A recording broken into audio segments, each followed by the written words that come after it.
नमस्कार विद्यार्थी मित्रांनो, स्वागत करतो तुमचं आपला चॅनल मास्टर तन्मय शिंदेवरती. आज आपण बघणार प्रथम सत्र चाचणी परीक्षा 1 म्हणजेच घटक चाचणी परीक्षा 1. तर विद्यार्थी मित्रांनो, इयत्ता 10वी विषय सामाजिक शास्त्र म्हणजेच विद्यार्थी मित्रांनो ही भूगोलची प्रश्नपत्रिका आहे. तर विद्यार्थी मित्रांनो, गुण तुम्हाला मध्ये असणार आहे 20. तर विद्यार्थी मित्रांनो, भूगोलची प्रश्नपत्रिका आपण संपूर्णपणे एक्सप्लेन करून आपल्या चॅनलवरती आता या व्हिडिओमध्ये बघणार आहोत. त्यापूर्वी विद्यार्थी मित्रांनो, व्हिडिओला लाईक करून चॅनलवरती जर नवीन असाल तर चॅनलला सबस्क्राईब देखील नक्की करून द्या, जेणेकरून तुमच्या समोर असे नवनवीन व्हिडिओ बघायला मिळून जातील. तर विद्यार्थी मित्रांनो, तुम्हाला इथं बघू शकतात की प्रश्न पहिले दिलेल्या पर्यायांपैकी योग्य पर्याय निवडून विधाने पूर्ण करा व पुन्हा लिहा. तर विद्यार्थी मित्रांनो, एक भारताची जास्तीत जास्त भूसीमा टिंबटिंब या देशांशी संलग्न आहे.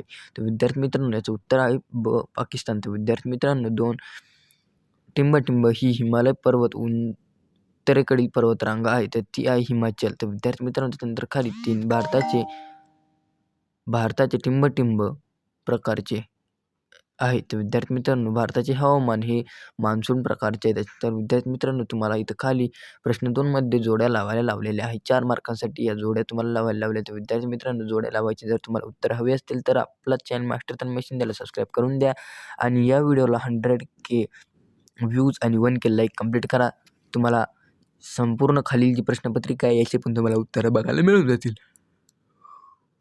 तर जोड्या लावामध्ये तुम्हाला अस्तंभ आणि बस्तंभ दिलेला आहे. तर अस्तंभमध्ये तुम्हाला 4 आणि बस्तंभमध्ये पण तुम्हाला 4 दिलं. तर याच्या योग्य क्रमाने जोड्या लावायच्या आहेत तुम्हाला. त्याच्यानंतर खाली 3 मध्ये एका वाक्यात उत्तर कोणतेही 3, तर कोणतेही 3 तुम्हाला इथं एका वाक्यात उत्तर लिहायचे आहेत. विद्यार्थी मित्रांनो, इथे तुम्ही एक क्षेत्रफळाच्या अनुषंगाने तुम्ही कोणत्या गोष्टीचे छायाचित्र काढाल तेच तुम्हाला उत्तर लिहायचं आहे. त्यानंतर खाली 2 भारतात एकूण किती केंद्रशाही प्रदेश आहेत. त्याच्यानंतर 3 गुजरात किनारपट्टीवर कोणते अखाद्य आहे. त्याच्यानंतर 4 भारतामध्ये वारंवार कोणते वादळ होतात. तर कोणते वादळ होतात भारतामध्ये वारंवार ते पण तुम्हाला लिहायचे. ते 4पैकी 3 लिहून तुम्हाला 3 मार्क मिळवायचे. त्यानंतर विद्यार्थी मित्रांनो, खाली 4 मध्ये प्रश्न 4 भारतामध्ये नद्यांचे प्रदूषण नियंत्रित करण्यासाठी कोणत्या उपाययोजना केल्या जात आहेत. तर कोणत्या उपाययोजना केल्या जात आहे भारतामध्ये प्रदूषण नियंत्रित ठेवण्यासाठी. तर 3 मार्कांसाठी तुम्हाला याचं उत्तर लिहायचं आहे. तर कोणत्या प्रदूषण नियंत्रित उपाययोजना केल्या जात आहे हे तुम्हाला माहिती असेल तर 3 मार्क तुम्हाला 100% मिळतील. तर विद्यार्थी मित्रांनो, त्याच्यानंतर खाली प्रश्न 5 भौगोलिक कारणे लिहा. तर कोणतेही एक मॉन्सून शहराच्या तापमान कक्षेत वर्षभरात खूप मोठा बदल होत नाही.